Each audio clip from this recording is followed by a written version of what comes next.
ওরা সবাই মিলে সিদ্ধান্ত নিল খাব্বাব ইবনে আরদকে একটা ফাঁকা ময়দানে নিয়ে যাওয়া হবে। প্রচন্ড তাপের সময়, দুপুর বেলা প্রচন্ড রৌদ্রের তাপ যখন প্রচন্ড বেড়ে যাবে, ওই রকম একটা কন্ডিশনে নামীয় জায়গায় নিয়ে যাওয়া হবে। এমন একটা জায়গায় নিয়ে যাওয়া হবে যেখানকার বালু প্রচন্ড গরম হয়ে যায়। হযরত খাব্বাবের তামাম জামা কাপড় সব খুলে নেওয়া হবে। খাব্বাবকে উলঙ্গ করে কেবলমাত্র খাব্বাবের গায়ে লোহার জামা কাপড় পরিয়ে দেওয়া হবে। খাব্বাবের গায়ে লোহার জামা কাপড় পরিয়ে দিয়ে তপ্ত মরুভূমির বালুর উপর হযরত খাব্বাবকে শুইয়ে দেওয়া হবে। খাব্বাবকে জিজ্ঞেস করা হবে মুহাম্মদুর রাসূলুল্লাহ সাল্লাল্লাহু আলাইহি ওয়াসাল্লামের দ্বীন সে বর্জন করবে কিনা। ওদের প্ল্যান অনুযায়ী পরের দিন দুপুর বেলায় ওরা খাব্বাব ইবনে আরদ রাদিয়াল্লাহু তাআলা আনহুকে সঙ্গে নিয়ে মরুভূমির বাতাহ নামীয় জায়গায় চলে গেল। খাব্বাবের দেখে জামা কাপড়গুলো খুলে ফেলা হলো, লোহের একটা পোশাক পরিয়ে দেওয়া হলো। প্রচন্ড গরমের দিনে সৌদি আরব এমনি মক্কা এমনি গ্রীষ্ম প্রধান দেশ, প্রচন্ড গরম। মরুভূমির বালুতে যেখানে খালি পায়ে হাঁটা যায় না, সেখানে ওনার গায়ে লোহের জামা কাপড় পরিয়ে দিয়ে মরুভূমির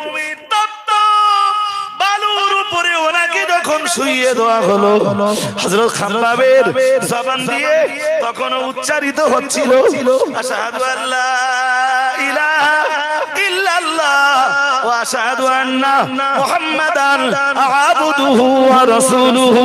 কখন তিনি পড়ছিলেন লা ইলাহা ইল্লাল্লাহ মুহাম্মাদুর রাসূলুল্লাহ সাল্লাল্লাহু আলাইহি ওয়াসাল্লাম। হযরত খাব্বাব ইবনে আরদ এই প্রচন্ড রৌদ্র দহনে যখন উনি দগ্ধ হয়ে যাচ্ছিলেন, একদিকে মরুভূমির বালুর গরম, অন্যদিকে তার গায়ে লোহের পোশাক পরা।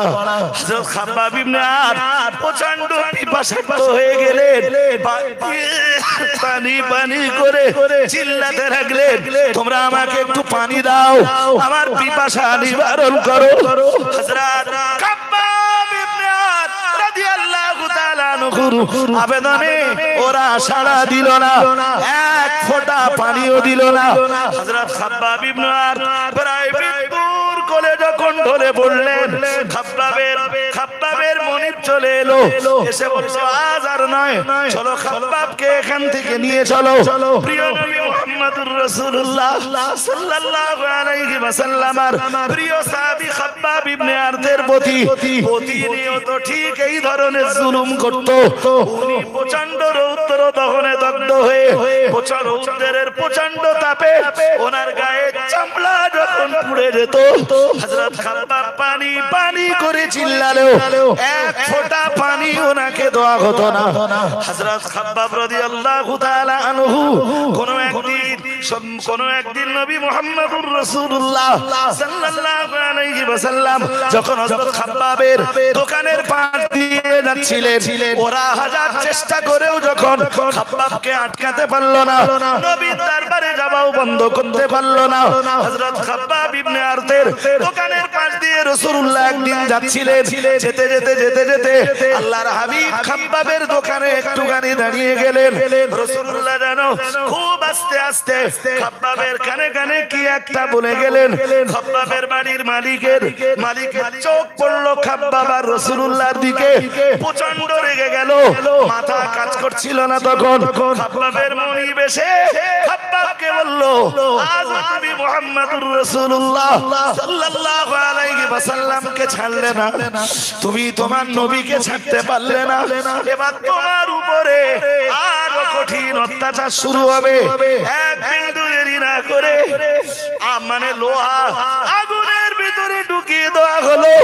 আগুনে লোহা যখন লাল টকটকে হয়ে গেল, ওই টকটকে লাল লোহার অংশটা হযরত খাব্বাবের মাথার উপরে রেখে দেওয়া হলো। হযরত খাব্বাব ইবনে আরদের মাথাটা যখন পুড়ে যাচ্ছিল, খাব্বাব রাদিয়াল্লাহু তাআলা আনহু চিৎকার করছিলেন। চিৎকার করতে করতে একটা পর্যায়ে হযরত হযরত খাব্বাব ইবনে আরত রাদিয়াল্লাহু তাআলা আনহু তিনি অজ্ঞান হয়ে গেলেন। বেশ কয়েকদিন ধরে খাব্বাবের উপরে এই অত্যাচার চলতো।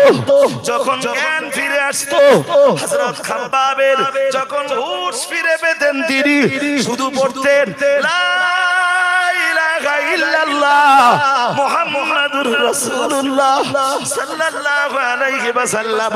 হযরত খাব্বাব ইবনে আরত রাদিয়াল্লাহু তাআলা আনহু হঠাৎ একদিন আল্লাহর শাহী দরবারে হাত তুললেন। আল্লাহ দরবারে হাত তুলে বললেন, আল্লাহ শুধু ঈমান কবুল করার কারণে ওয়াহদানিয়াতকে আমার কলিজায় জায়গা দেওয়ার কারণে এরা আমার প্রতি যে অত্যাচার করছে, এরা আমার প্রতি যে জুলুম করছে, আল্লাহ উম্মে আনমান নামনি মেয়েটা আমার প্রতি যে অত্যাচার করেছে, আল্লাহ আমাকে যে শাস্তিটাও দিয়েছে, ওই শাস্তিও নিজে না পাওয়া পর্যন্ত ওকে তুমি মাউত দিও না। আল্লাহর ফেরেশতা জিবরিল আল্লাহকে ডাক দিয়ে বললেন, ও রব্বুল আলামিন আল্লাহ, আপনার নির্দেশ অবশ্যই আমার জন্য শিরোধার্য, কিন্তু ইব্রাহিম নবীর গায়ে যেদিন পোশাক পরিয়েছিলাম সেদিন তো আপনি আমায় হুকুম দিয়েছিলেন জান্নাত থেকে একটা লেবাস নিয়ে যাবার জন্য। আজকে আমি লেবাস কোথা থেকে নিয়ে যাব আল্লাহ, সে ব্যাপারে আপনি তো আমায় কিছু বললেন না। আমার আল্লাহ পাক রব্বুল আলামিন বললেন, ও জিবরাইল চলে যাও, আমার ইউসুফকে যে কূপের ভিতরে ফেলে দেওয়া হচ্ছে, আমার ইউসুফকে প্রথমে তুমি হেফাজত করো। এরপরে তাকিয়ে দেখো আমার ইউসুফের গলায় একটা মাদুলি ঝুলছে, ওই মাদুলির ভিতরে সেই জামাটা সুরক্ষিত রয়েছে। তুমি আল্লাহর নবী ইব্রাহিম আলাইহিস সালামের গায়ে যে জামাটা পরিয়ে দিয়েছিলে, যেদিন নবী ইব্রাহিম আলাইহিস সালামকে আগুনের ভিতরে নিক্ষেপ করা হয়েছিল, সেদিন ইব্রাহিম নবীর জায়গায় তুমি যে জামাটা পরিধান করিয়েছিলে, ওই জামাটাই আমার নবী ইউসুফের গলার ওই মাদুলির ভিতরে সংরক্ষিত আছে। ওখান থেকে জামাটা বার করে আমার নবী ইউসুফের গায়ে জামাটা অবিলম্বে পরিয়ে দাও। জিবরিল বললেন, জো হুকুম। চলে এলেন, এসে ইউসুফ আলাইহিস সালামকে ফার্স্ট টাইম হেফাজতটা করলেন। পানির উপরে একটা পাথর সেটআপ করে দিলেন যাতে ইউসুফের কোনো সমস্যা না হয়। এরপরে হযরত ইউসুফ আলাইহিস সালামের মাদুলির ভিতর থেকে জামাটা খুলে বার করলেন। ইউসুফ নবীর গায়ে জামাটা পরিয়ে দিলেন। বললেন, ইউসুফ, আমি আর অন্য কেউ নই, আমি ওহীর বাহক ফেরেশতা জিবরিল। আর একটু মন করে শোনো শোনো, আজকে আল্লাহ একটা মেসেজ তোমার জন্য দিয়েছেন।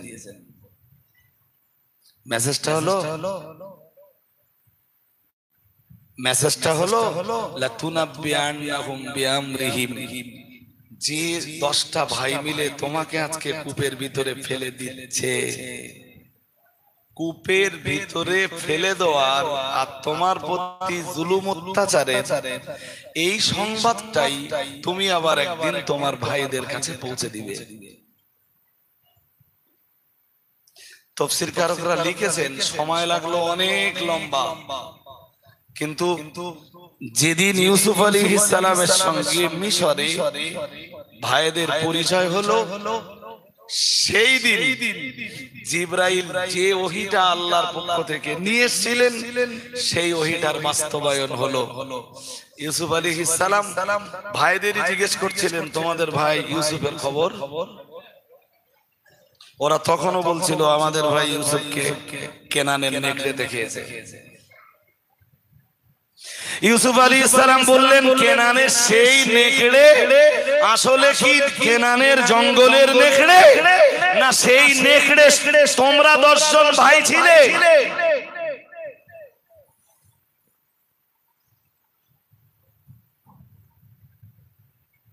আমার বলার উদ্দেশ্য শুধু এইটা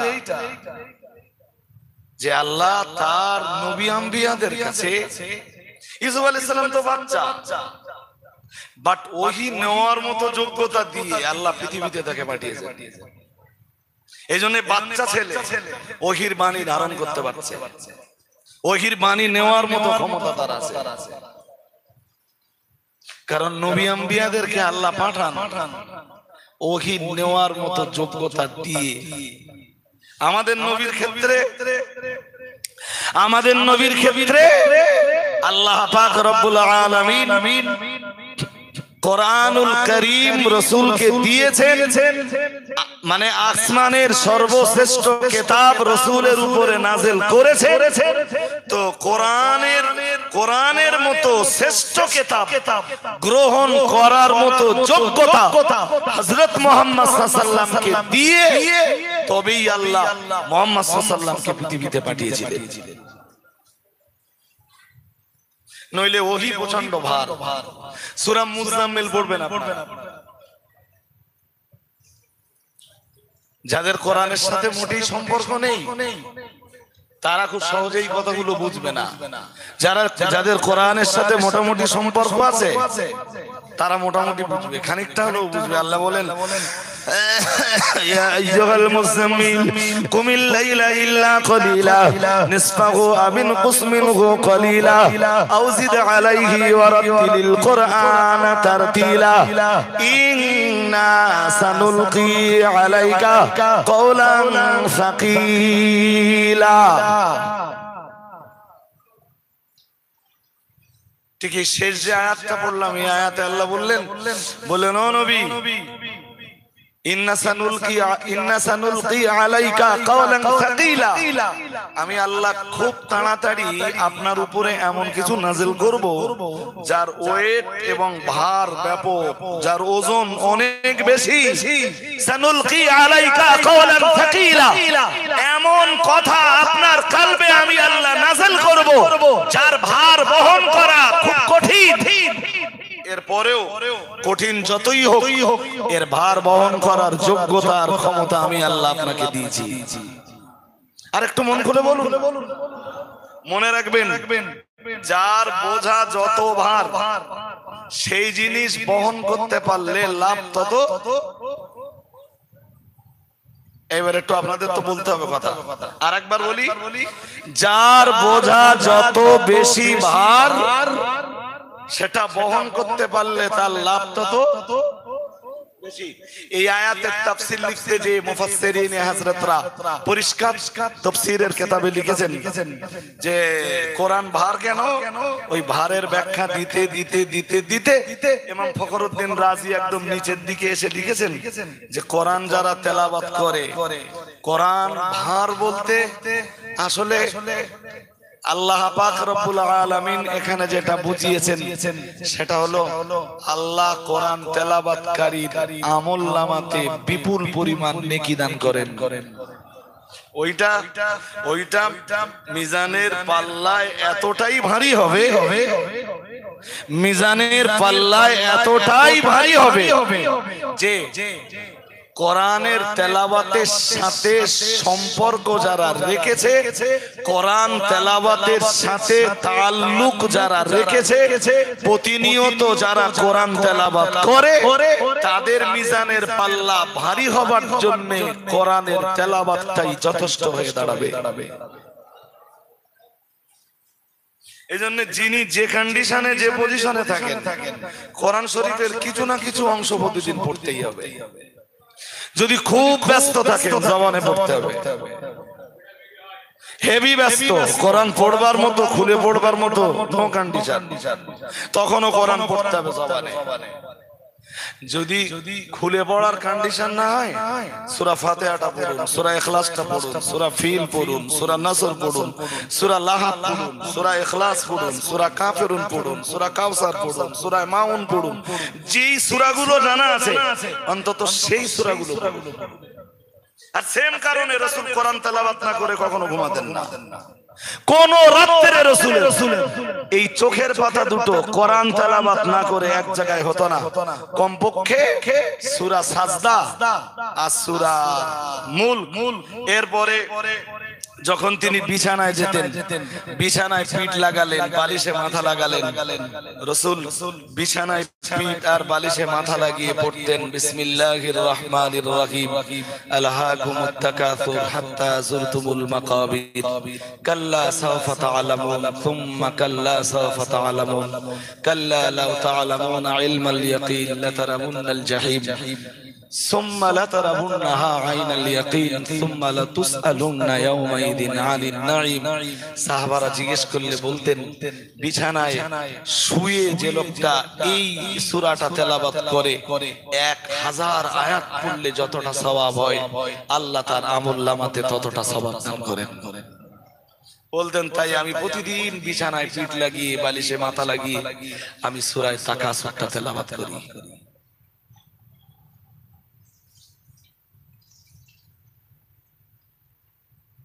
ওহি যদি হয় মানুষের জন্য কল্যাণকর এক বাণী,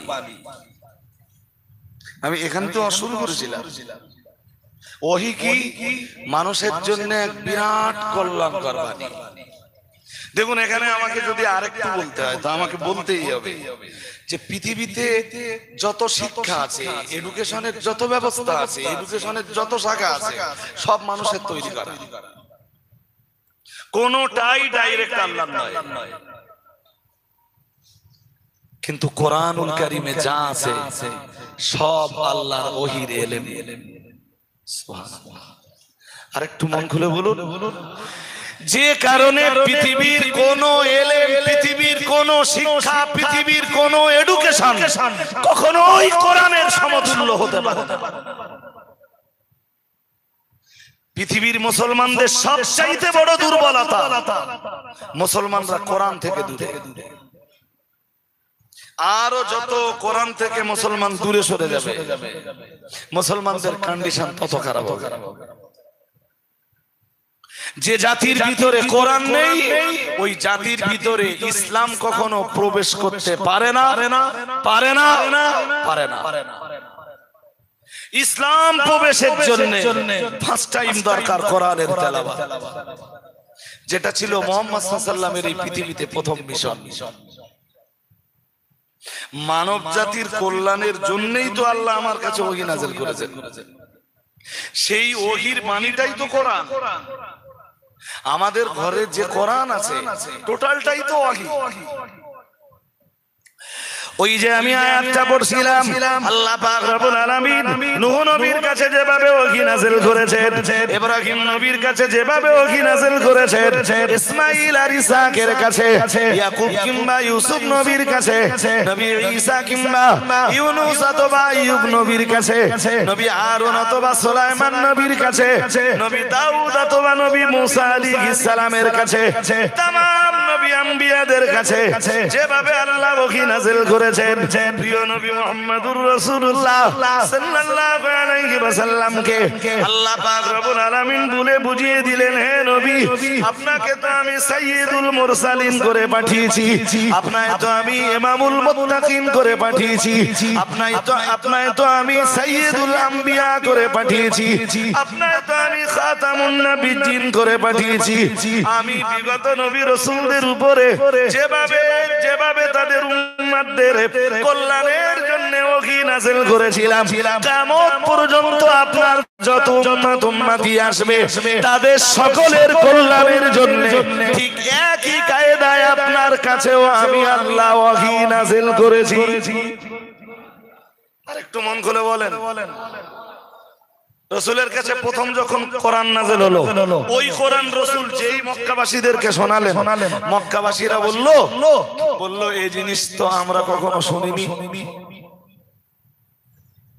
আল্লাহ তখন ওই আয়াতটা নাযিল করে নবীকে বললেন, ও নবী, ওদেরকে আপনি বলে দেন যে আমি আল্লাহ আপনার কাছে যে ওহী নাযিল করেছি, এই ওহী প্রথমবার আপনার কাছে না, ওই একই ওহী নূহের কাছে, ইব্রাহিমের কাছে, ইসমাঈলের কাছে, ইসহাকের কাছে, আইয়ুবের কাছে, ইউনূসের কাছে, হারুনের কাছে, সুলাইমানের কাছে, দাউদের কাছে, অন্যান্য সব নবী রাসূলদের কাছে একই ভাবে আমি ওহী নাযিল করেছিলাম। এটা আপনার কাছে নতুন কিছু নয়, এটা আপনি ওদেরকে বলে দেন। ওরা রসুলের এগেনস্টে এই ওহির প্রচার বন্ধ করতে অনেকগুলো পদ্ধতি বেছে নিল। যারা একটা পথ ওরা বেছে নিল, মুহাম্মদ সাল্লাল্লাহু আলাইহি নামে দুর্নাম রটাও। কি রটালো? মক্কার এই মূর্খের দলে বলল, খুব মন দিয়ে শোনেন, মক্কার মূর্খের দলে বললে যে মুহাম্মদ সাল্লাল্লাহু আলাইহি ওয়াসাল্লামের গায়ে হাওয়া লেগেছে। ঠিক মুসলিম শরীফে এরকম কথাই এসছে। ওরা প্রচার করলো মুহাম্মদ সাল্লাল্লাহু আলাইহি ওয়াসাল্লামের গায়ে বাতাস লেগেছে। বাতাস লাগা মানে বোঝেন? ওই যে বাচ্চাদের মা বোনেরা বলে না যে হাওয়া লেগেছে গায়ে, কোন কোন পায়খানা করছে, বমি করছে, একটা হুজুর দিকে ঝেড়িয়ে দিলে ভালো হয়ে যাবে, ওষুধ খেয়ে কিচ্ছু হবে না। ঠিক মক্কাবাসীরা রাসূলুল্লাহকে ওই তকমাটা লাগানো। এত বেশি পরিমাণ মক্কায় প্রচারটা করলো, এই আওয়াজটা ইয়ামেন পর্যন্ত পৌঁছে গেল। সেটা মোবাইলের যুগ না বলো, মোবাইলের যুগে যে কোনো মুহূর্তে কোনো বার্তা পৃথিবীর একটা প্রান্ত থেকে আর একটা প্রান্ত পর্যন্ত পৌঁছে যাওয়া সম্ভব, কিন্তু সেই যুগে তো খুব তাড়াতাড়ি এটা সম্ভব না। তাহলে কি পরিমাণ প্রচার হলো যে মক্কার মুশরিক বা মুহাম্মদ সাল্লাল্লাহু আলাইহি ওয়াসাল্লামের প্রতি অবিশ্বাসীদের এই অপপ্রচারটা ইয়ামেনে পৌঁছে গেল। শুধু ইয়ামেনে পৌঁছে গেল, ওই পর্যন্ত শেষ না। ইয়ামেনে ওই সময় একজন লোক ছিল, তার নাম দিমাম ইবনে সালাবা। মুসলিম শরীফের হাদিসে তার নাম এসেছে, তার নাম দিমাম ইবনে সালাবা। সেই ইয়ামানের লোকদের কোনো কিছু হলে ঝাড়ফুঁক করত, আর আল্লাহর রহমত থাকলে যারা তার কাছে ঝাড়িয়ে নিত তাদের ভালো হয়ে যেত। দিমাম ইবনে সালাবার কাছে এই আওয়াজ যখন পৌঁছালো, দিমাম ইবনে সালাবা বলল মুহাম্মদ সাল্লাল্লাহু আলাইহি ওয়াসাল্লাম, সবাই বলুন, বললো তার গায়ে যদি সত্যি হাওয়া লেগে থাকে, আমি যদি কখনো মক্কায় যাই, হযরত মুহাম্মাদের ঝাড়ফুঁক আমি করব।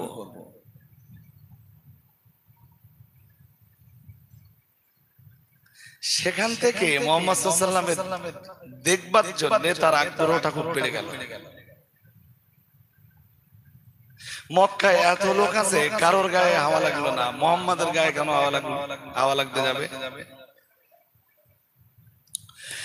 দিমাম ইবনে সালাবার জীবনে মক্কায় আগমনের সময় যখন হলো, 1 বছর অতিবাহিত হলো না, সময় হলো, তার ভাগ্য সুপ্রসন্ন হলো, কপাল খুলে গেল, মক্কায় আগমনের সময় হয়ে গেল।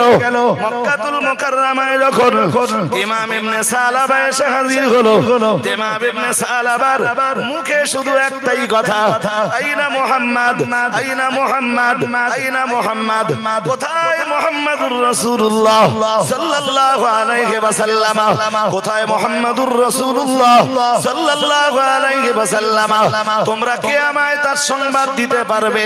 আমি শুধু ইয়ামান দেশ থেকে এসেছি, শুনেছি মুহাম্মাদের গায়ে নাকি হাওয়া লেগেছে। আমি মুহাম্মদুর রাসূলুল্লাহ সাল্লাল্লাহু আলাইহি ওয়াসাল্লামকে ঝাড়ফুঁক করব। হয়তো আল্লাহ পাক রব্বুল আলামিন মুহাম্মদুর রাসূলুল্লাহ সাল্লাল্লাহু আলাইহি ওয়াসাল্লামকে আমার ঝাড়ফুঁকের বিনিময়ে সুস্থতা নসিব করবেন।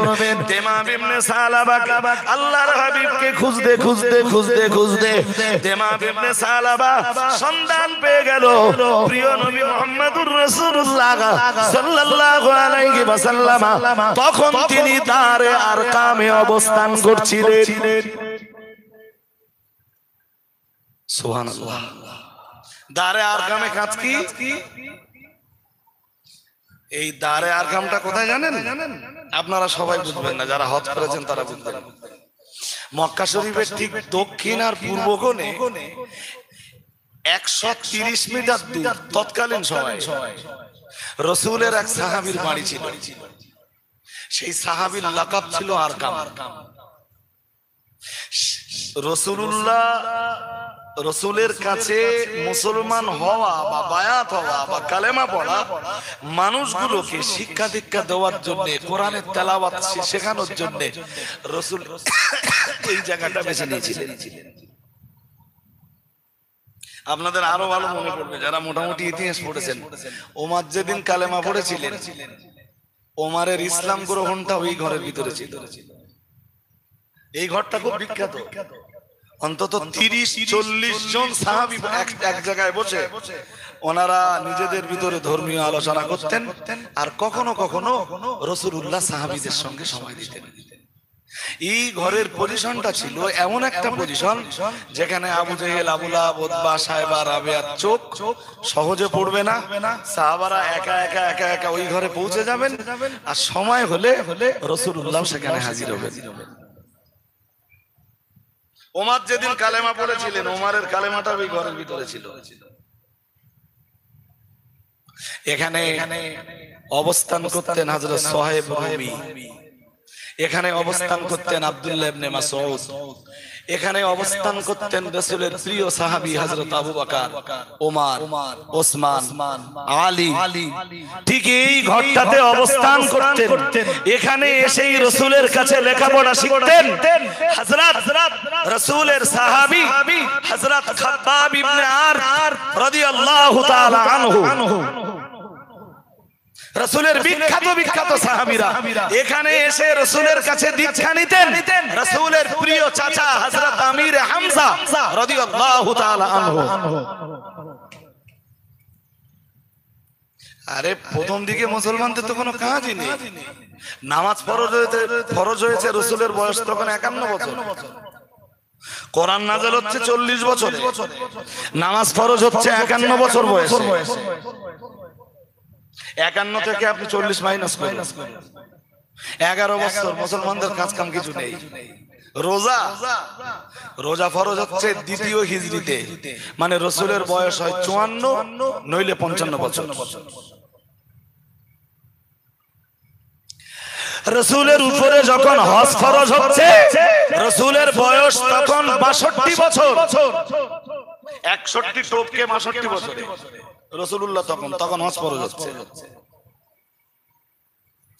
এই 40 থেকে নিয়ে 51 সাহাবাদের একটাই কাজ, পড়ো। যেটা কোরআনের প্রথম নির্দেশ সূরা আলাকের ইকরা বিসমি রাব্বিকাল্লাযী খালাক খালাকাল ইনসানা মিন আলাক ইকরা ওয়া রাব্বুকাল আকরাম আল্লাযী আল্লামা বিল কলম। সুবহানাল্লাহ। আরেকটু মনে করে বলেন, মাদ্রাসা সাহেব কি ওয়াজ করেছিলেন আমি জানি না, কিচ্ছু জানি না। সাহাবাদের পড়বার প্রতি এত বেশি আগ্রহ ছিল, লোকে মারবে যদি বুঝতে পারে যে কোন ঘরে কোরআনের তেলাওয়াত হচ্ছে, শত্রুরা এসে মারবে। এই ভয়ে সাহাবারা ঘরের ভিতরে লুকিয়ে লুকিয়ে কোরআন তেলাওয়াত করতেন। সুবহানাল্লাহ। তাও কোরআনের তালিম বন্ধ নেই। আরে বাবা, হযরত ওমর যেদিন ইসলাম কবুল করতে যাচ্ছেন, সেদিন সকালবেলাও তো নবীর মহা দুশমন হযরত ওমর। ওমরের মতো এত বড় শত্রু তো রাসূলের কেউ ছিল না। কেউ তো রাসূলের মাথা কাটবার মতো দুঃসাহসিকতা দেখায়নি তখন। ওমর তো তাও একাই দায়িত্ব নিয়ে বলল, ঠিক আছে তোমরা যখন মুহাম্মাদের কিছু করতে পারলে না, আমার কাছে বিষয়টা ছেড়ে দাও, আমি একা ভাববো। সবাই বলল ঠিক আছে তুমি তাই ভাবো। ওমর তো বিরাট বড় পালোয়ান, বিরাট বড় যোদ্ধা। ওমরের নাম শুনলে তখনও যে কেউ ভয় পেত। ঠিক পরের দিন সকালবেলা রাসূলের মাথা কাটার জন্য ওমর বার হলেন। পথে যখন হযরত নাঈম ইবনে আব্দুল্লাহর কাছে হযরত ওমর শুনলেন যে বোন আর বোনাই কালেমা পড়েছে, তখন হযরত ওমরের মোটিভটা পুরো চেঞ্জ হয়ে গেল। আমি মুহাম্মাদের মাথা কাটতে যাচ্ছি আর আমার বোন বোনাই কালেমা পড়েছে, আগে ওদের দুজনের ব্যবস্থা করে আসি। হযরত ওমর যখন বোনের বাড়ির দিকে ছুটছেন, ঠিক কাছাকাছি যখন পৌঁছে গেছেন, বোনের বাড়ির ভিতর থেকে কোরআনের তেলাওয়াতের আওয়াজ পাওয়া যাচ্ছে। আর একটু মন খুলে বলেন না, মুসলমান তখন কতজন? প্রকাশ্যভাবে মুসলমানদের তখনও নামাজ পড়ার অনুমতি ছিল না। আল্লাহু আকবারের আওয়াজ তুলবার অধিকার মুসলমানদের ছিল না। হযরত ওমর কালেমা পড়ার পরেই তো মুসলমানরা এত জোর আল্লাহু আকবারের আওয়াজ দেবে, দারে আরকাম থেকে ওই আওয়াজ আল্লাহর কাবা পর্যন্ত পৌঁছে যাবে। ওমরের ইসলাম গ্রহণের পরেই তো সাহাবারা একদিকে হযরত ওমরকে দাঁড় করিয়ে আর একদিকে হযরত আমিরে হামজাকে দাঁড় করিয়ে মিছিল করতে করতে আল্লাহর কাবায় যে সালাত আদায় করবে। এখনো তো ওমরের ইসলাম গ্রহণ হয়নি। ওমর যখন যাচ্ছেন মুসলমান, ওমর যেদিন বোন আর বোনাইকে শায়েস্তা করবার জন্য যাচ্ছেন, তখন তো মুসলমানরা প্রচন্ড ভীতু। আরে রাসূলের চাচা হামজা সবেমাত্র কালেমা পড়েছেন, তখন হামজার পরেই হযরত ওমর যখন কালেমা পড়লেন, তখন তো ইসলামের প্রচার প্রসারের জায়গাটা অনেক মজবুত হলো। মুসলমানরা মানে স্বস্তির নিঃশ্বাসটা নিতে পারলেন যে আমাদের কন্ডিশন এখন একটা ভালো জায়গা। আমি ইতিহাস বললে অনেক লম্বা হবে, আমি ইতিহাস শোনাতে বসে দিই। শুধু বোঝাচ্ছি এইটা, দূর থেকে ওমর কোরআন তেলাওয়াতের আওয়াজ শুনছেন। আলহামদুলিল্লাহ পড়েন না আলহামদুলিল্লাহ। আর গত যে রাতটা গেছে না, গত রাত, এটা তো দিনের বেলা রাসূলুল্লাহ কোরআন পড়ছিলেন, সূরা হক। নামাজে হযরত ওমর রাসূলুল্লাহ সূরা হাক্কা পড়ছেন, আর ওমর কোনো একটা কাজ করতে করতে রাসূলের আশপাশে এসে হাজির।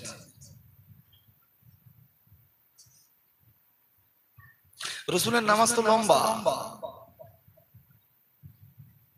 কতটা লম্বা ভাবেন, সূরা হাক্কার প্রথম থেকে শুরু করেছেন, আল হাক্কাতু মাল হাক্কা ওয়া মা আদরাকা মাল হাক্কা কাযাবাত সামুদ ওয়া আদুম বিল কারিয়া ফাআম্মা সামুদ ফাউহলিকু বিত তাগিয়া। পড়তে পড়তে পড়তে পড়তে এই সূরাটা শেষ লগ্নে যখন পৌঁছেছেন, রাসূল যত পড়ছেন গত রাত্রে হযরত ওমরের তত ভালো লাগছে। হযরত ওমর রাসূলের মুখের কোরআন তেলাওয়াত শুনবার জন্য তত আগ্রহী। এগিয়ে এলেন, একদম রাসূলের পিছনে এসে দাঁড়ালেন। আল্লাহর নবী সাহাবী হযরত ওমর যখন রাসূলের পিছনে এসে দাঁড়ালেন, প্রিয় নবী মুহাম্মদুর রাসূলুল্লাহ সাল্লাল্লাহু আলাইহি ওয়াসাল্লাম তখন তিনি সূরা হাক্কা তেলাওয়াত করেছেন। তবে তখন তিনি শেষ পর্যায়ে পৌঁছে গেছেন। হযরত ওমরের মনের ভিতরে তখন উদয় হচ্ছে, এটা সম্ভবত কোন কবির কবিতা হবে।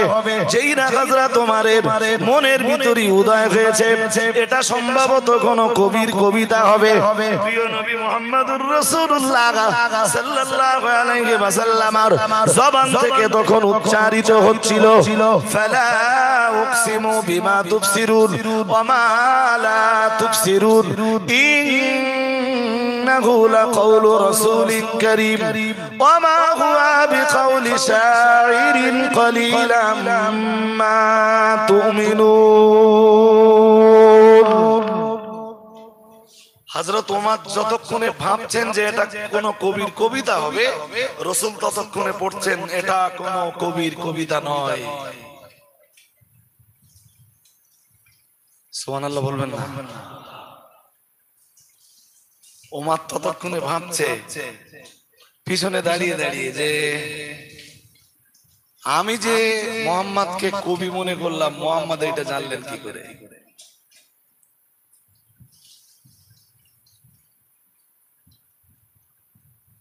পরেক্ষণি হযরত ওমর ভাবছেন এটা কোনো কবিতা যদি না হয় নিশ্চয়ই জ্যোতিষীদের জ্যোতির্বিদ্যাই হবে। ভাবছেন মনে মনে। রাসূলুল্লাহ আবার কোরআনের আয়াত পড়ে শুনিয়ে দিলেন, ওমা হুয়া বিকাউলি কাহিনিন কলিলাম মা তাযাক্কারুন। বললেন না, নবী সঙ্গে সঙ্গে আয়াত পড়ে দিলেন, বললেন না এটা কোনো জ্যোতিষশাস্ত্রবিদের জ্যোতির্বিদ্যাও নয়। হযরত ওমর মনে মনে ভাবছেন তাহলে এটা কি কি? আল্লাহ পাকের রাসূলের জবান দিয়ে তখন আবার বার হচ্ছে তানজিলুম মির রাব্বিল আলামিন। আরেকটু মন খুলে বলেন, বললেন এটা রব্বুল আলামিন আল্লাহর পক্ষ থেকে অবতারিত মহিমান্বিত বাণী। ওমর ভাবছিলেন এই বাণী তাহলে এই বাণী কি তবে মুহাম্মদ সাল্লাল্লাহু আলাইহি ওয়াসাল্লাম তৈরি করেন? আবার ভাবছেন মুহাম্মদ কি ঠিক বলছেন? আল্লাহ পাকের কোরআনের আয়াত রাসূলুল্লাহ তখন আবার পড়ছেন, আমার নবীর জবান দিয়ে আবার বার হচ্ছে ওয়ালাউ তাকাওয়ালা আলাইনা বাদাল আকাবিল লা খাদনা মিনহু বিল ইয়ামিন। না না না না না, এটা আমার নবী মুহাম্মাদের রচনা করা নয়, এটা আমার নবী মুহাম্মদ রচনা করে আল্লাহর বলে প্রচার করে বেড়ান না। কারণ আমি আল্লাহ বলেই দিয়েছি ওয়ালাউ তাকাওয়ালা আলাইনা বাদাল আকাবিল। আমার নবী যদি কখনো কোনো কথা নিজে নিজে বানান আর ওইটা প্রচার করার সময় যদি আল্লাহর বাণী বলে চালিয়ে দেন, লা খাদনা মিনহু বিল ইয়ামিন, আমার নবীর ডান হাতটা আমি ধরবো, এরপরে আমি আল্লাহ আমার নবীর কণ্ঠশিরাটা আমি কেটে দিব। না না না না, কখনোই আমার নবী নিজে বানিয়ে প্রচার করার সময় সেটাকে আমার ওহী বলে তিনি প্রচার করে দিবেন না। আমার আল্লাহ ওটা অন্য আয়াতেও জানিয়েছেন, ওয়ান নাজমি ইযা গাওয়া মা দাল্লা সাহিবুকুম ওয়া মা গাওয়া ওয়া মা ইয়ানতিকু আনিল হাওয়া ইন হুয়া ইল্লা ওয়াহয়ুহা। মহান আল্লাহ বললেন আমার নবী তো তোমাদের মাঝখানে কোনো কথাই বলেন না, নিজের পক্ষ থেকে কোনো কথাই বলেন না, শুধু সেটাই আমার নবী তোমাদেরকে বলেন, আমি ওহী রূপে আমার নবীকে যেটা জানিয়ে দেই। ওই গত রাত্রে রাসূল যখন কোরআন পড়ছিলেন ওমর রাসূলের পিছনে দাঁড়িয়েছিলেন। আজকে আবার বনবনাইকে যখন মারতে যাচ্ছেন তখনও কোরআন তেলাওয়াতের আওয়াজ শুনছেন। বাট হযরত ওমর তখন খুব ক্ষিপ্র মেজাজে, যেভাবেই হোক আগে এদের দুজনকে শাস্তি দেব, তারপরে আমি মুহাম্মদ সাল্লাল্লাহু আলাইহি ওয়াসাল্লামের ব্যবস্থা আজকে দেব। ওমর ঘরের দরজায় যে আওয়াজ দিলেন, শুধু ভাবলেন দেখি ঘরের ভিতরে কারা কারা আছে, তবে এটা ওমরের বিশ্বাস হয়ে গেল যে কোরআন তেলাওয়াতের এই আওয়াজটা আমার বোনেরও নয়, আমার বোনেরও নয়। তাহলে আওয়াজটা কার? হযরত ওমর বিশ্বাস করে ফেললেন আওয়াজটা অন্য কারোর হবে। আগে বলা দরজাটা খুলুক, দরজায় আওয়াজ দিলেন হযরত ওমর। ভিতর থেকে জিজ্ঞাসা করা হলো কে? বাইরে থেকে আওয়াজ এলো আমি ওমর। ওমরের কণ্ঠের আওয়াজ শুনে কোরআন যিনি ওমরের বোন আর বোনাইকে পড়াচ্ছিলেন, শেখাচ্ছিলেন, উনি নিজেকে লুকিয়ে ফেললেন। আসলে জানেন তো, তিনিও জানেন যে হযরত ওমর কে, তার পাওয়ার কতটা, শক্তি কতটা ক্ষিপ্র মেজাজের অধিকারী হযরত ওমর ভালোই জানতেন। যিনি হযরত ওমরের বোন আর বোনাইকে কোরআন শেখাচ্ছিলেন উনি আর অন্য কেউ নন, উনি রাসূলের আর এক বিখ্যাত সাহাবী হযরত খাব্বাব ইবনে আরত রাদিয়াল্লাহু তাআলা আনহু। কোরআনটা উনি পড়াচ্ছিলেন। কেন জানেন?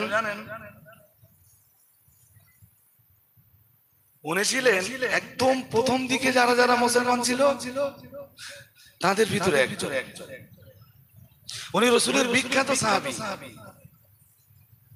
খাব্বাব ইবনে আরতের লাইফ হিস্ট্রি, বায়োগ্রাফি ভীষণ কষ্টের। ওনার লাইফ হিস্ট্রি পড়লে চোখের পানি ধরে রাখা যাবে না, এতটা। উনি তো মাক্কিও না, মাদানিও না, উনি মক্কারও কোনো অধিবাসী নন, উনি মদিনারও কোনো অধিবাসী নন, উনি অ্যাকচুয়ালি ইয়ামেনের অধিবাসী। ইয়ামেনের যে পল্লীতে উনি বসবাস করতেন ওই পল্লীতে একবার ডাকাত হয়। তৎকালীন সময়ে ডাকাত দল যখন ডাকাত করতো, টাকা পয়সা সোনা দানা যা আছে সেগুলো তো কেটে দিত, মাল সামান যেগুলো নেওয়ার সেগুলো তো নিত, মেয়েদেরকে বন্দি করতো আর বাচ্চাগুলোরে বন্দি করতো আর পুরুষগুলোকে হত্যা করে দিত। খাব্বাব ইবনে আর এই এত জোর আওয়াজ দিলে হবে না, না না। খাব্বাব ইবনে আর রাদিয়াল্লাহু তাআলা আনহু যে পল্লীতে বসবাস করতেন বাবা মায়ের সঙ্গে, ভাই বোনের সঙ্গে, সেই পল্লীতে ডাকাতি হলো। ঠিক সেই পিরিয়ডে যারা যারা যেসব শিশুরা বন্দী হলো, খাব্বাব ইবনে আর তাদের ভিতরে একজন। বিভিন্ন বাজারে বিক্রি হতে হতে হতে হতে মালিকানার হাত বদল হতে হতে এক সময় খাব্বাব ইবনে আরতের ভাগ্য তাকে মক্কার বাজারে তুলল। মক্কার বাজারে হযরত খাব্বাবকে কিনলো একজন মহিলা। সে মহিলা খুব বিচক্ষণ, তার নাম উম্মে আনমার। উম্মে আনমার নাম নিয়ে এক মহিলা খাব্বাবকে কিনে নিল। বরাবরই হযরত খাব্বাবের চেহারায় একটা সৌভাগ্যের নমুনা দেখা যেত, বুদ্ধিমত্তার একটা পরিচয়, একটা ছাপ তার চেহারাতে উপলব্ধ হতো। আর এই মহিলা উম্মে আনমার ছিলেন খুবই বিচক্ষণ। মক্কার বাজারে মহিলা গোলাম কিনতেছে, অন্য কোন গোলাম পছন্দ হলো না। হযরত খাব্বাব রাদিয়াল্লাহু তাআলা আনহু তখন বাচ্চা, তাকে কিনবার জন্য খাব্বাবের কিনবার লাইনে যারা দাঁড়িয়ে ছিল, এই মহিলা ওই লাইনে দাঁড়িয়ে গেল। উম্মে আনমার যত খরিদ্দার লাগলো, যারা যারা দর হাঁকাচ্ছিল, উম্মে আনমার সবচেয়ে বেশি দামটা দিল। বলল সবচেয়ে বেশি দামটা আমার থাকলো, যে যত দাম দেবে আমি তার চেয়ে বেশি দেব, কিন্তু এই গোলাম আমার চাই। উম্মে আনমার খাব্বাবকে কিনে নিয়ে যখন বাড়ির পথে রওনা দিল, জিজ্ঞেস করলো খাব্বাবকে, তোমার নাম? হযরত খাব্বাব ইবনে আরত বললেন, আমার নাম খাব্বাব। বললেন বেশ, তোমার ভালো নাম, তো তোমার আব্বার নাম? বললেন আমার আব্বার নাম আরত। তো তোমাদের বসবাসের জায়গা? বললেন আমরা বাস করতাম ইয়ামেনে। মক্কার বাজারে গোলাম বলে তোমাকে বিক্রি করা হলো? বললেন এটা আমার তকদির, আমার কপাল। আমাদের পল্লীতে ডাকাতি হয়, আমি জানি না আমার মা কোথায়, আমি জানি না আমার আব্বা কোথায়, আমি জানি না আমার ভাই কোথায়, আমি জানি না আমার বোন কোথায়, আমি জানি না আমার পাড়ার লোকজন, আমার পাড়া প্রতিবেশীরা কোথায়, আমার গ্রামবাসীরা কোথায়। শুধু আমি এটুকুই জানি, মক্কার বাজারে আমাকে বিক্রি করার জন্য তোলা হয়েছে। আর এ পর্যন্ত আমার বহু হাত বদল ঘটেছে। উম্মে আনমান বলল, তোমাকে দেখে তো মনে হয় তুমি খুব বুদ্ধিমান, চতুর, বুদ্ধিমত্তার ছাপ তোমার চেহারায় সুস্পষ্ট।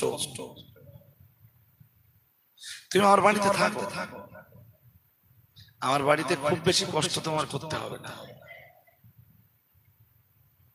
যদিও তুমি আমার বাড়ির গোলাম, খাব্বাবের জীবন খুব ভালোই কাটছে, তবে মায়ের কথা, বাবার কথা, ভাইয়ের কথা, বোনের কথা যখনই মনে হতো তখনই খাব্বাব ভাবতেন যে এই জুলুম, এই অত্যাচার, এই কালো দিনের কি কোনোদিন শেষ নেই? এই জুলুম অত্যাচারের অবসান কি কখনো হবে না? কেউ কি এই মাজলুমের দায়িত্ব নেবে না? কেউ কি এসে এই জুলুম অত্যাচারের এগেনস্টে প্রতিবাদ করবে না?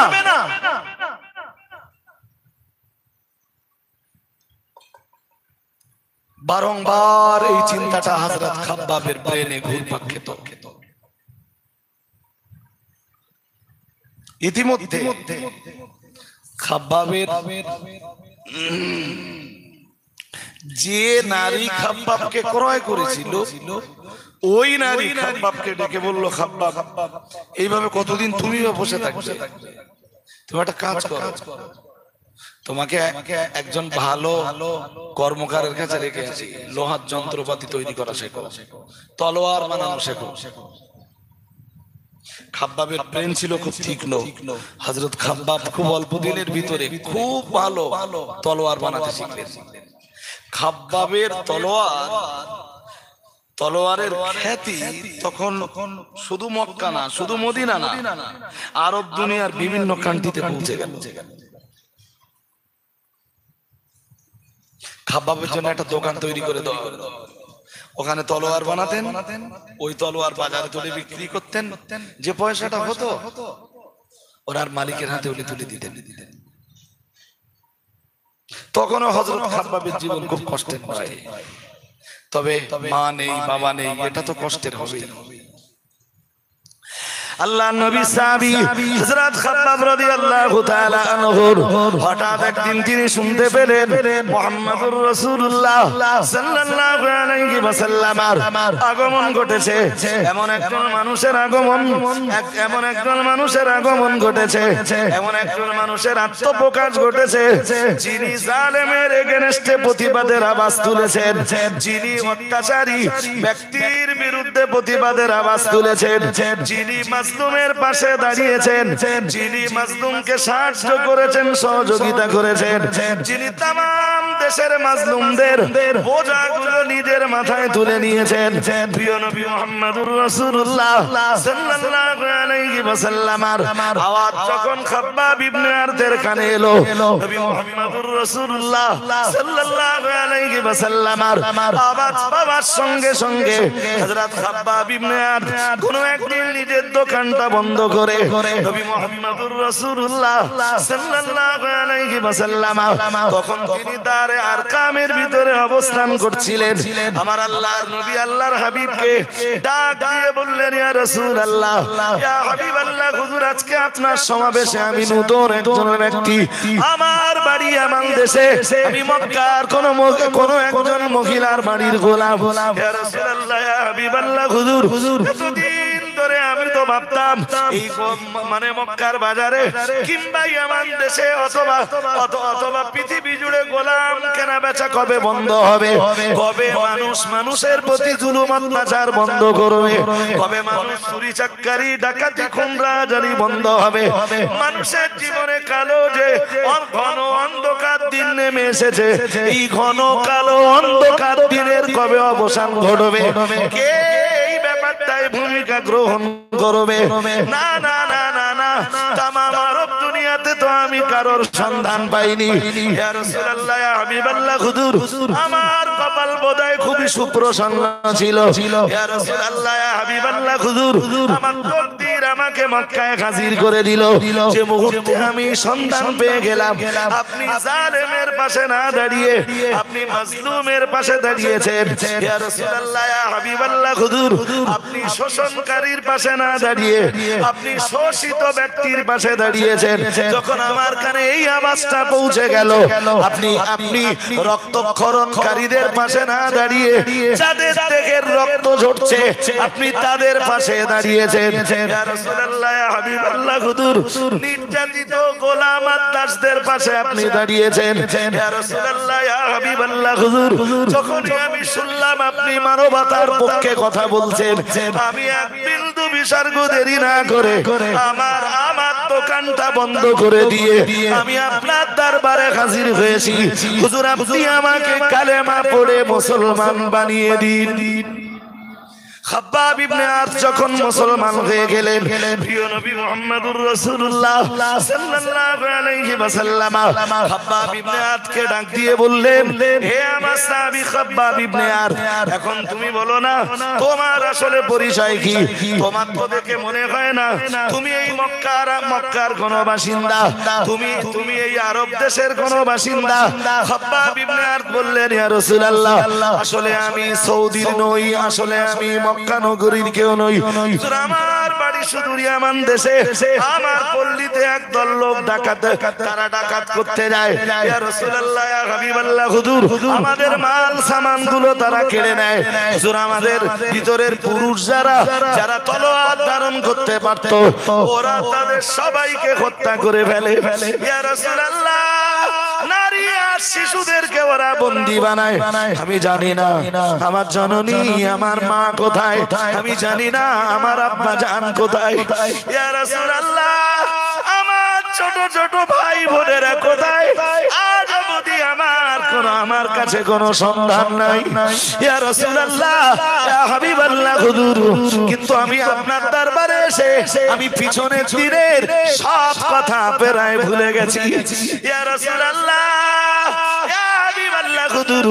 আজ অবধি যারা ইসলাম কবুল করেছেন সবাই তো ইসলামকে গোপন করে রেখেছেন, লুকিয়ে রেখেছেন। পারবো না হুজুর, আপনি আমায় শুধু অনুমতি দেন, আমি পারবো না আমার ইসলাম গ্রহণের খবরটা আমি কারো থেকে গোপন রাখতে পারবো না। হুজুর আমি আজই আমার ইসলাম কবুলের মেসেজ, সংবাদ বার্তাটা আমি আমার মালিক মনিবদের কাছে পৌঁছে দিব। তাতে হুজুর আমি কালেমা পড়ার জন্য আমার জীবনে যত কষ্ট নেমে আসবে আমি সহ্য করতে তৈরি আছি। খাব্বাব রাসূলের এমন একজন সাহাবী, মক্কার মাটিতে দাঁড়িয়ে যার জন্য কান্নার মতো কেউ ছিল না। খাব্বাব প্রথম মক্কার মাটিতে দাঁড়িয়ে পাহাড়ের উঁচু জায়গাতে দাঁড়িয়ে উচ্চ আওয়াজে বলেছিলেন, আশহাদু আল্লা ইলাহা ইল্লাল্লাহ ওয়া আশহাদু আন্না মুহাম্মাদান আবদুহু ওয়া রাসূলুহু। আমরা তো ইসলাম খুব সহজে পেয়েছি বলেই ইসলামের প্রতি আমাদের ভালোবাসা নেই, ইসলামের প্রতি আমাদের মহব্বত নেই। ইসলাম খুব সহজে পেয়েছি বলেই ইসলামের বিধিবিধানের প্রতি আমাদের কোনো মায়া মমতা নেই। ইসলাম যারা কষ্ট করে পেয়েছিল তাদের কাছে ইসলামের একটা ছোট্ট বিধানের অনেক দাম ছিল, অনেক মূল্য ছিল। খাব্বাব ইবনে আরত পাহাড়ের উপরে দাঁড়িয়ে ঘোষণা দিয়ে এবার নিজের কাজের জায়গাতে চলে গেলেন। কাজের জায়গাতে যে ওই কাজ করছিলেন আর তো কিছু জানেন না, এখনো তো কোরআন শিখবার মতো কোনো পরিবেশ তিনি পাননি। আজকে তো প্রথম দিন, সবে তো তিনি কালেমা পড়েছেন, শুধু কালেমাটাই শিখেছেন।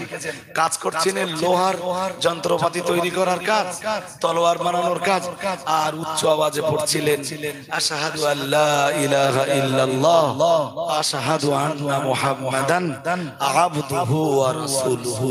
খুব ভক্তির সাথে পড়ছিলেন, সুবহানাল্লাহ। কখনো পড়ছিলেন লা ইলাহা ইল্লাল্লাহ মুহাম্মাদুর রাসূলুল্লাহ সাল্লাল্লাহু আলাইহি ওয়াসাল্লাম। হযরত খাব্বাবের মনিপক্ষের লোক যারা, যখন খাব্বাবের কালেমা পড়ার আওয়াজ তাদের কানে গেল এবং তারা এটাও বুঝতে পারলো যে হযরত খাব্বাবের এই কালেমা পড়ার আওয়াজ অনেক দূর পর্যন্ত পৌঁছে গেছে।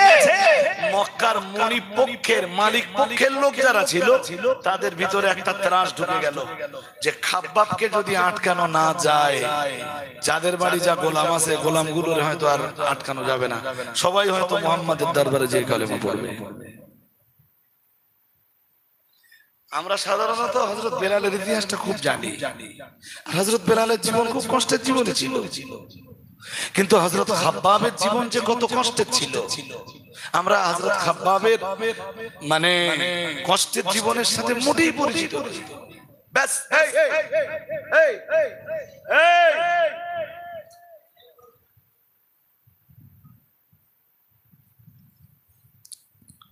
হযরত খাব্বাব রাদিয়াল্লাহু তাআলা আনহু মনিব পক্ষের লোকেরা বিরাট ভাবে খেপে গেল, বিশেষ করে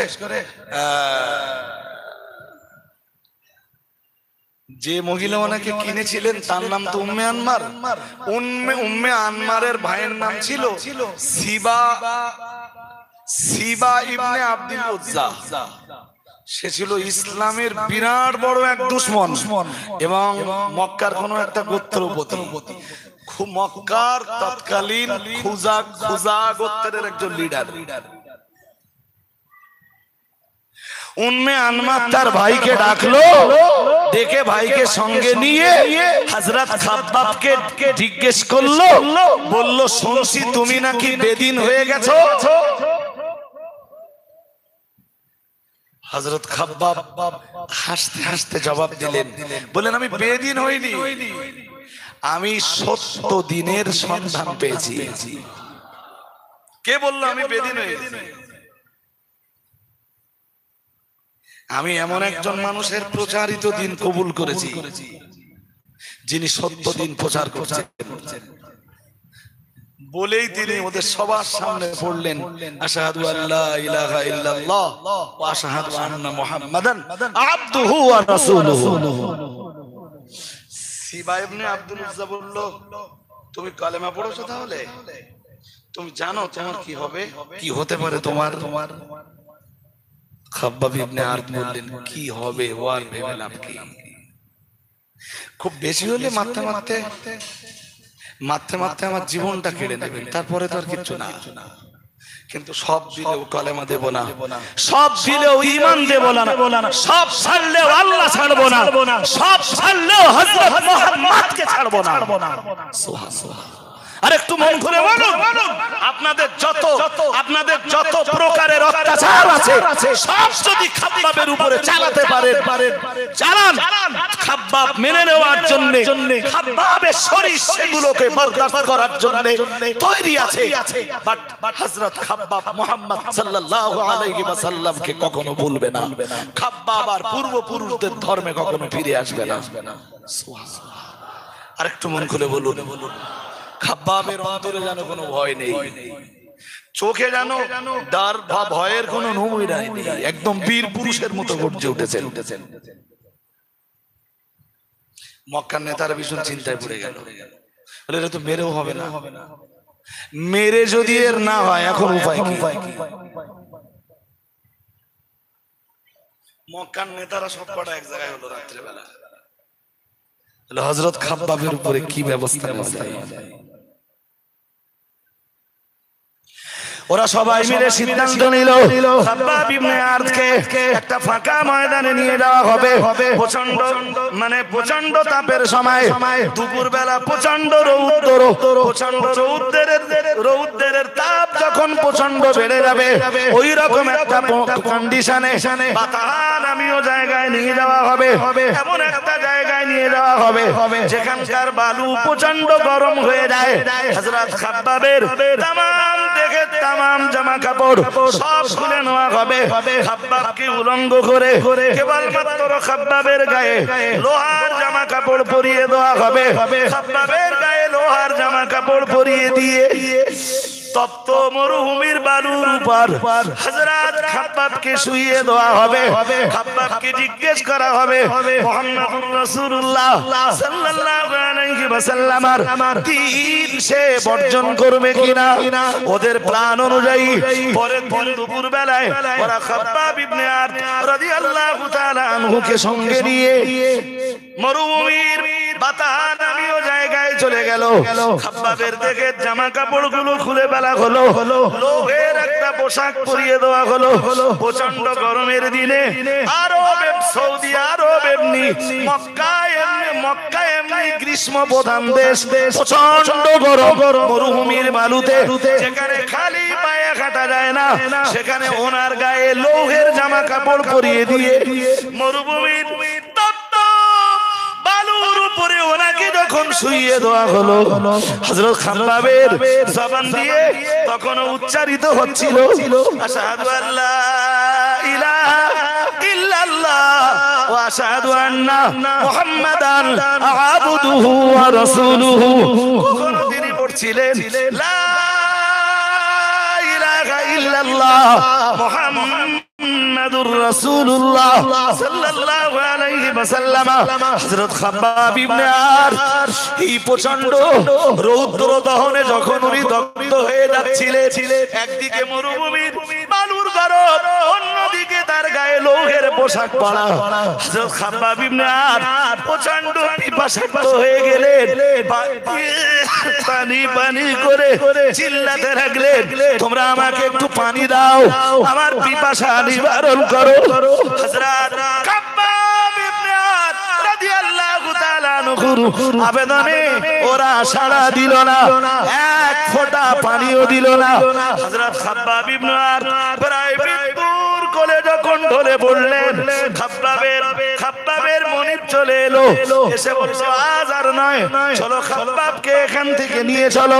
প্রিয় নবী মুহাম্মদুর রাসূলুল্লাহ সাল্লাল্লাহু আলাইহি ওয়াসাল্লামের প্রিয় সাহাবী খাব্বাব ইবনে আরতের প্রতিনিয়ত ঠিক এই ধরনের জুলুম করত।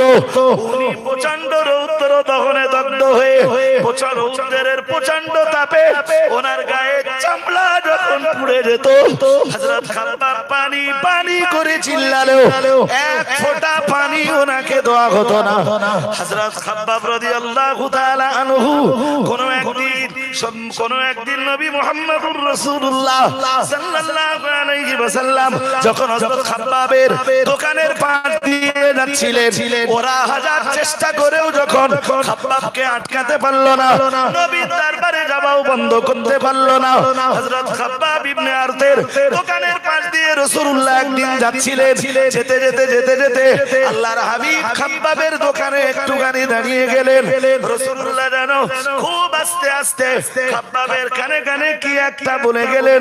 খাব্বাবের বাড়ির মালিকের চোখ পড়লো খাব্বাব আর রাসূলুল্লাহর দিকে, প্রচন্ড রেগে গেল, মাথা কাজ করছিল না। তখন খাব্বাবের মনিব এসে খাব্বাবকে বলল, আজ নবী মুহাম্মদুর রাসূলুল্লাহ সাল্লাল্লাহু আলাইহি ওয়াসাল্লামকে ছাড়লে না, তুমি তোমার নবীকে ছাড়তে পারলে না, এবার তোমার উপরে আরো কঠিন অত্যাচার শুরু হবে। এক বিন্দু দেরি না করে মানে লোহা আগুনের ভিতরে ঢুকিয়ে দেওয়া হলো। আগুনে লোহা যখন লাল টকটকে হয়ে গেল, ওই টকটকে লাল লোহার অংশটা হযরত খাব্বাবের মাথার উপরে রেখে দেওয়া হলো। হযরত খাব্বাব ইবনে আরতের মাথাটা যখন পুড়ে যাচ্ছিল, খাব্বাব রাদিয়াল্লাহু তাআলা আনহু চিৎকার করছিলেন। চিৎকার করতে করতে একটা পর্যায়ে হযরত খাব্বাব ইবনে আরত রাদিয়াল্লাহু তাআলা আনহু তিনি অজ্ঞান হয়ে গেলেন। বেশ কয়েকদিন ধরে খাব্বাবের উপরে এই অত্যাচার চলতো। যখন জ্ঞান ফিরে আসতো, হযরত খাব্বাবের যখন হুঁশ ফিরে পেতেন, তিনি শুধু পড়তেন লা ইলাহা ইল্লাল্লাহ মুহাম্মাদুর রাসূলুল্লাহ সাল্লাল্লাহু আলাইহি ওয়াসাল্লাম। হযরত খাব্বাব ইবনে আরত রাদিয়াল্লাহু তাআলা আনহু হঠাৎ একদিন আল্লাহর শাহী দরবারে হাত তুললেন, আল্লাহর দরবারে হাত তুলে বললেন, আল্লাহ শুধু ঈমান কবুল করার কারণে ওয়াহদানিয়াতকে আমার কলিজায় জায়গা দেওয়ার কারণে এরা আমার প্রতি যে অত্যাচার করছে, এরা আমার প্রতি যে জুলুম করছে, আল্লাহ উম্মে আনমান নামনি মেয়েটা আমার প্রতি যে অত্যাচার করেছে, আল্লাহ আমাকে যে শাস্তিটাও দিয়েছে, ওই শাস্তিও নিজে না পাওয়া পর্যন্ত ওকে তুমি মাউত দিও না। খাব্বাবের সেদিনের দোয়া আল্লাহর দরবারে কবুল। খাব্বাব রাসূলের ইন্তেকালের পরও বেঁচে ছিলেন, বহু যুদ্ধ করেছেন, এরপরও আল্লাহ তাকে বাঁচিয়ে রেখেছিলেন। ওমর যখন মুসলিম জাহানের খলিফা, একদিন ওমরের দরবারে এলেন। হযরত ওমর ওনাকে ভীষণ মর্যাদা দিতেন, খুব মর্যাদা দিতেন। হযরত ওমরের কাছে এলেন, ওমর পাশে বসালেন, বসিয়ে বললেন, ভাই খাব্বাব একটা কথা জিজ্ঞেস করব, তুমি ইসলাম কবুল করার পরে তোমার প্রতি কি ধরনের অত্যাচার হতো? উনি ছোট্ট একটা ইতিহাস শুধু তুলে ধরলেন, বললেন একবার আমাকে মরুভূমিতে নিয়ে যাওয়া হলো। মরুভূমির গরম বালুতে আমাকে শুইয়ে দেওয়া হলো। ওরা যখন ভাবলো যে একে শাস্তি দেওয়ার জন্য মরুভূমির বালি যথেষ্ট নয়, গরম বালু যথেষ্ট নয়, তখন ঠিক ঠিক আমার পিঠের তলায় ওরা জ্বলন্ত অঙ্গার ওরা আমার পিঠের তলায় রেখে দিল। আল্লাহ নবী সাহাবী খাব্বাব ইবনে আরত রাদিয়াল্লাহু তাআলা আনহু সাহাবী ওমরকে ডাক দিয়ে বললেন, ও নবী সাহাবী ওমর, আমাকে ওই জ্বলন্ত অঙ্গারের উপরে শুইয়ে দেওয়া হলো। আমার গায়ের আমার দেহের রক্ত, আমার দেহের চামড়া পুড়ে যেত, গোশত পুড়ে যেত। ওখান থেকে রক্ত ঝরতে ঝরতে ঝরতে ঝরতে ওই অঙ্গারের আগুনগুলো নির্বাপিত হলে তবেই ওরা ঠান্ডা হয়ে যেত। হযরত খাব্বাব ইবনে আরত এরপরে নিজের জামাটা তুললেন, নিজের জামাটা তুলে বললেন, একবার আপনি আমার পিঠের দিকে তাকিয়ে দেখুন। হযরত ওমরের সামনে যখন জামাটা তুললেন, উপস্থিত সাহাবারা দেখতে পেলেন হযরত খাব্বাব ইবনে আরতের প্রতি এত অত্যাচার, এত জুলুম হয়েছে, এত অত্যাচারের শিকার তাকে হতে হয়েছে। না না না না, তার পিঠে হাড় হাড্ডি ছাড়া গোশত বলতে আর কিছুই নেই। খাব্বাব বললেন, এই কঠিন অত্যাচার আমাকে সহ্য করতে হয়েছে। তবে যেদিন রাসূলুল্লাহ মদিনা মুনাওয়ারাতে তাকে হিজরতের অনুমতি দিচ্ছিলেন, খাব্বাব ইবনে আরত রাদিয়াল্লাহু তাআলা, মানে মাঝখানে তো খাব্বাবের বায়োগ্রাফি অনেক লম্বা, আমি শুধু শেষ পর্যায়ের কথাটা এবারে বলছি। খাব্বাব ইবনে আরত যখন রাসূল মদিনায় সাহাবীদের হিজরতের অনুমতি দিচ্ছিলেন, নবীজি বলেন, খাব্বাব তুমিও হিজরত করে মদিনায় যেতে পারো। খাব্বাব বললেন, হুজুর আমিও। বললেন, জি। খাব্বাব বললেন, তো হুজুর আপনি? নবীজি বললেন, আমার এখনো অনুমতি হয়নি, অনুমতি হলে আমি চলে যাব, তোমাকে বলছি তুমি যাও। খাব্বাব বললেন, হুজুর যদি একটা পারমিশন আমাকে দিতেন, আর কিছুদিন এখানে থেকে যাওয়ার, আমার জীবনের একটা জিনিস দেখতে বাকি আছে।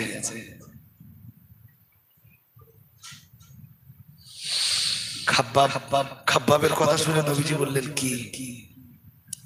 আল্লাহ নবী সাহাবী খাব্বাব ইবনে আরত রাদিয়াল্লাহু তাআলা আনহু বললেন, ইয়া রাসূলুল্লাহ, ইয়া হাবিবাল্লাহ, হুজুর আপনার জবানেই তো আমরা শুনেছি সালাসাতুম মুস্তাজাবুদ দাওয়া, তিন শ্রেণীর মানুষের দোয়া আল্লাহ শাহী দরবারে নিশ্চিত কবুল হয়ে যায়। ইয়া রাসূলুল্লাহ, আপনি তো বলেছেন এক নম্বরে দাওয়াতুল ওয়ালিদাইন, বাবা মায়ের দোয়া সন্তানের জন্য আল্লাহর কাছে অবশ্যই কবুল হয়ে যায়। হুজুর আপনি দুই নম্বরে বলেছেন দাওয়াতুল মুসাফিরি, মুসাফির যারা তাদের দোয়া আল্লাহর দরবারে নিশ্চিতভাবে কবুল হয়ে যায়। হুজুর আপনি তিন নম্বরে বলেছেন দাওয়াতুল মাজলুম, মাজলুমের দোয়া আল্লাহ শাহী দরবারে কবুল হয়ে যায়। ইয়া রাসূলুল্লাহ, ইয়া হাবিবাল্লাহ, হুজুর উম্মে আনমার নামনি মেয়েটা যখন আমার উপরে অত্যাচার করত, আমার উপরে যখন নির্যাতন চালাতো, হুজুর একদিন আমার মাথায় লোহা গরম করে যখন সে আমায় কষ্ট দিচ্ছিল, হুজুর কষ্ট পেতে পেতে পেতে পেতে আমি যখন একটা পর্যায়ে অজ্ঞান হয়ে গেলাম, আমি অজ্ঞান হয়ে যাবার পরেও দেখলাম ওই আনমার নামনি মহিলা লোহার তপ্ত রড আমার মাথা থেকে সরিয়ে নেয়নি। তখনো পর্যন্ত ইয়া রাসূলুল্লাহ, তখনো পর্যন্ত আমার চামড়া পুড়ে যাচ্ছিল, গোশত পুড়ে যাচ্ছিল, আমার জবান দিয়ে বার হচ্ছিল লা ইলাহা ইল্লাল্লাহ মুহাম্মাদুর রাসূলুল্লাহ সাল্লাল্লাহু আলাইহি ওয়াসাল্লাম। ইয়া রাসূলুল্লাহ, ইয়া হাবিবাল্লাহ, হুজুর ওই সময় আমি হুঁশ ফিরে পাবার পরে কালেমা পড়ে নিয়ে আল্লাহ শাহী দরবারে এক আবেদন করেছিলাম।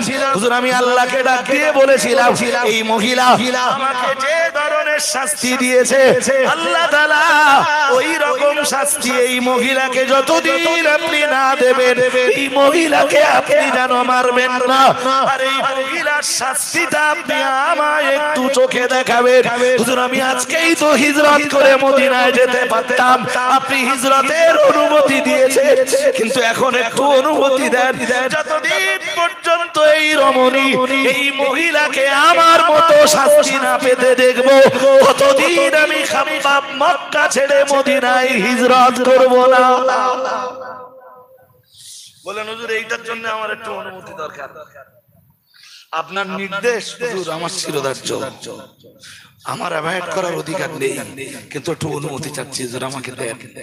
নবীজি বললেন ঠিক আছে। বললেন শোনো শোনো, তুমি এইটার জন্য অপেক্ষা করছো যখন আর খুব একটা বাকি নেই। দেখো কি খেলা শুরু হয়। ঠিক তার পরদিন থেকে উম্মে আনমানের মাথা যন্ত্রণা শুরু হলো, প্রচন্ড মাথা যন্ত্রণা, এত বেশি মাথা যন্ত্রণা শুরু হলো যে মক্কা শুধু না, আরব দুনিয়ার ডাক্তাররাও হেরে গেল। পয়সা তো ছিল ভালো, ডাক্তারদের কাছে পরামর্শ চাওয়া হলো যে আপনাদের বিদ্যা বুদ্ধি সব কি শেষ? ডাক্তার বললো না, সব শেষ না, একটা রাস্তা আছে। তাহলে কি রাস্তা? ডাক্তাররা সেদিন বলেছিল একটাই রাস্তা, সেটা হলো লোহার রড গরম করে ওর মাথায় ধরা লাগবে। এই লোহার রড গরম করে মাথার চামড়া পুড়িয়ে দেওয়ার কষ্টটা যখন মাথা যন্ত্রণার চাইতে বেশি মনে হবে, তখন ওই মাথা যন্ত্রণাটা কমে যাবে। ঠিক ঠিক ওই উম্মে আনমার নামনি মহিলার জীবনে এই কঠিন দিন নেমে এলো, খাব্বাব ইবনে আরতের দোয়া কবুল হলো। খাব্বাব নিজে চোখে দেখতেন ওই মহিলাকে শাস্তি দেওয়া হচ্ছে, বলতেন আমার রাসূল ঠিকই বলেছেন, নির্যাতিত, নিপীড়িত, নিষ্পেষিত, অত্যাচারিত মানুষের দোয়া আল্লাহর দরবারে কবুল হয়ে যায়। এই কথাটা যেন আপনাদের মনে থাকে যে আমি কারোর উপরে কখনো অত্যাচার করব না, শক্তি আছে শক্তির অপব্যবহার করব না।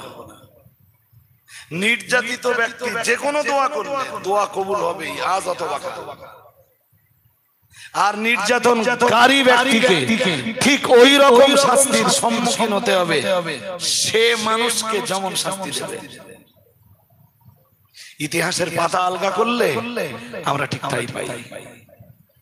হাজিরিনে মজলিস, খাব্বাব ইবনে আরতের কথা কেন বলছিলাম বলুন তো?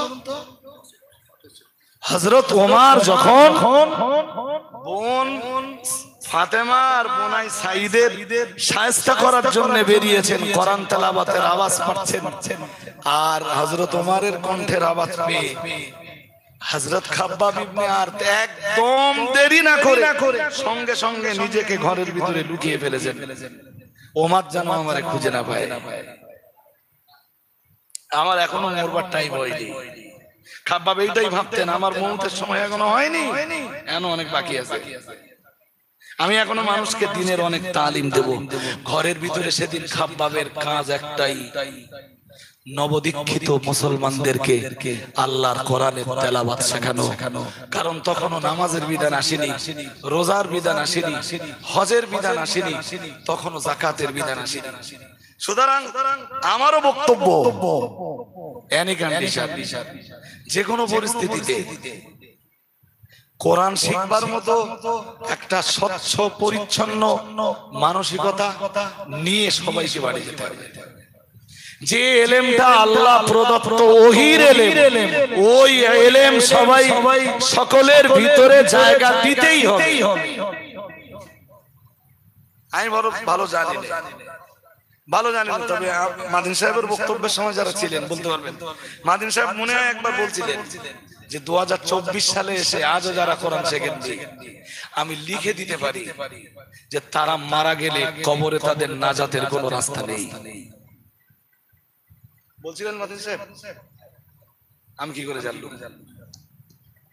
লাইভ হচ্ছে তো, আমি গাড়িতে আস্তে আস্তে একবার লাইভটা খুলেছিলাম, দেখি কি হচ্ছে, ওই 1-2 মিনিট শুনলাম।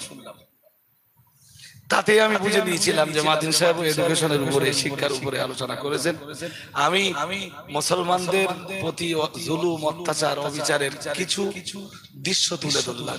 একটা কথা এখনো বাকি থেকে গেছে, আপনাদের মনে নেই? ওয়াজার বাড়বো না, একটা কথা বাকি থেকে গেছে, মনে আছে?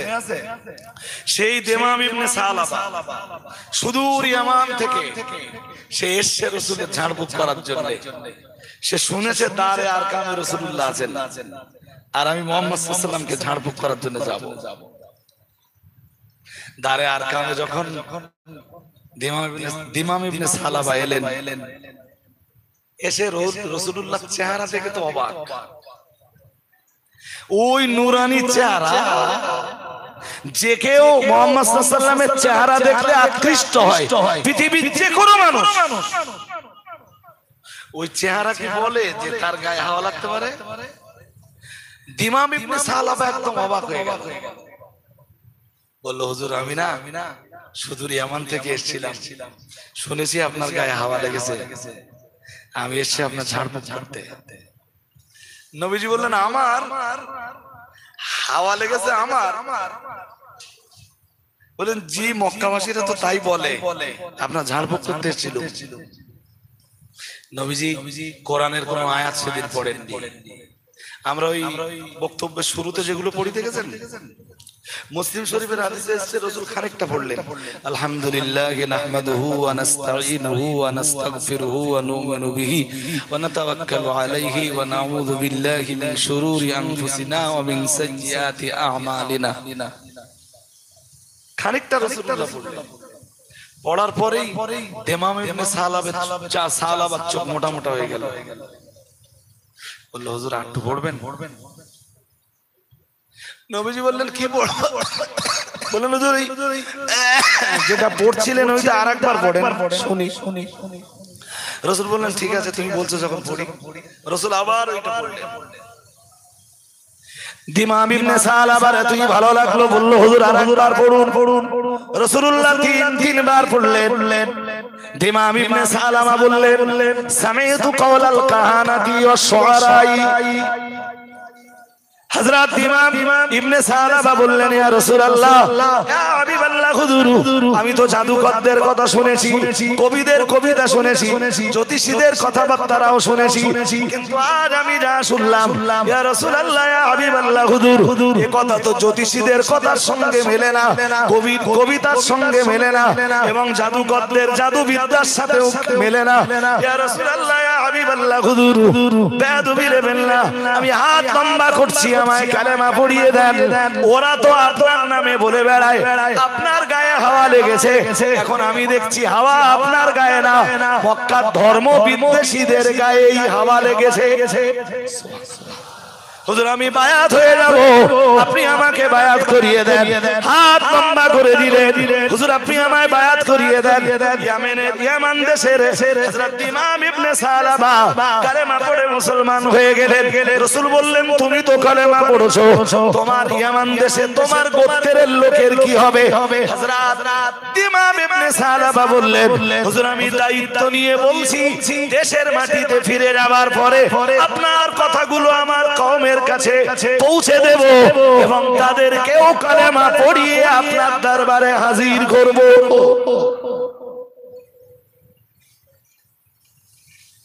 শুধু রাসূলের কথা শুনে, রাসূল আজকে তো কোরআনের কোন অংশ তেলাওয়াত করেননি, ওইটুকু যা পড়েছেন, যেটুকু রাসূলুল্লাহ খুতবা দিয়েছেন ওইটুকু খুতবার ওইটুকু অংশেই দিমাম ইবনে সালাবা আকৃষ্ট হয়ে মুক্ত হয়ে কালেমা পড়ে মুসলমান হয়েছেন। আর একটু মন খুলে বলেন, প্রত্যেকটা ছেলে আর প্রত্যেকটা মেয়েকে ইসলামের প্রতি আকৃষ্ট হওয়ার জন্য দরকার করা। 5 বছর 10 বছর ধরে যে যার এমনি কোরআন তেলাওয়াত অভ্যাস থাকবে, ওই এমনি আস্তে আস্তে সব ছেলে ভালো হয়ে যাবে। আল্লাহ আমাদের সুবুদ্ধি সমঝ দান করুন, বলুন আমিন, বলুন আমিন। আমার গ্রামে তো কালেকশনের সময় লাগে না, 2-5 মিনিট সামনের বছরের প্রস্তুতির জন্য আপনাদের একটু কথা বলতে হবে। তার আগে সালামটা পড়ে নেই, একদম সময় নিলে হবে না, 5-7 মিনিট কথা বলবো।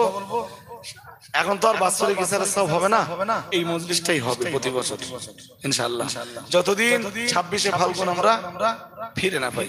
আর এমনি নবী দিবস তো ছোট হলো প্রতি বছর হয়, এবার একটু বড় করে হয়েছে এজন্য যে বাৎসরিক ইসারা সব আমরা আর করতে পারবো না, কারণ ওই সময় এবার সম্ভবত 17ই ফাল্গুন থেকে রোজা পড়তে পারে, একদিন কম বেশ হবে, বিষয়টা আলাদা। উঠে দাঁড়ান, সালাম পড়ি। ইয়া নবী